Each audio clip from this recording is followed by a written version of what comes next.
এবার সরাসরি নরেন্দ্র মোদীর বাসভবনে আঘাত হানার প্রস্তুতি। মোদীর শক্ত ঘাঁটি ঘিরে এবার চরম উত্তাপের মুখে দিল্লি।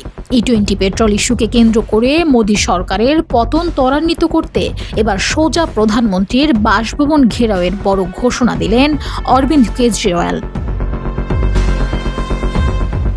পেট্রোলে 20% ইথানল মেশানোর এই নীতিতে পকেট খালি হচ্ছে সাধারণ মানুষের, আর অকেজো হচ্ছে একের পর এক গাড়ির ইঞ্জিন। জনগণের এই ক্ষোভ এখন বিস্ফোরক রূপ নিয়েছে।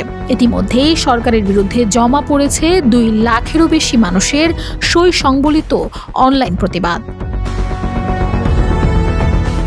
4 আগস্ট দুপুর 2টায় এই দিনটিকেই মোদী শাসনের বিরুদ্ধে চূড়ান্ত আঘাতের দিন হিসেবে বেছে নিয়েছেন কেজরিওয়াল। পুলিশের লাঠিচার্জ বা জেলের ভয় তোয়াক্কা না করে এভাবেই কোটি কোটি মানুষের ঘরে দেশ জুড়ে ফ্রিজ একটাই, ওয়ালটন। 2 লাখ আবেদনের ফাইল হাতে নিয়ে মোদীর দুর্গে হানা দিতে যাচ্ছেন আন্দোলনকারীরা। বিরোধীদের স্পষ্ট অভিযোগ, এই নীতি কোনো সাধারণ সিদ্ধান্ত নয়, বরং কেন্দ্রীয় মন্ত্রী নীতিন গডকরির পরিবারের ব্যবসা এবং মার্কিন চুক্তি টিকিয়ে রাখার এক গভীর চক্রান্ত। পরিবেশের দোহাই দিয়ে জনগণের সাথে করা এই প্রতারণাই এখন মোদী সরকারের গলায় কাটা হয়ে বিঁধছে।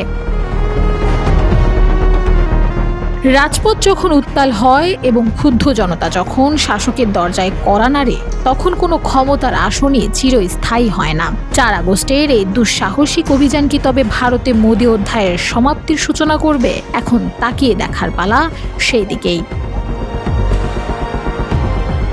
Desk report, Bangladesh bulletin.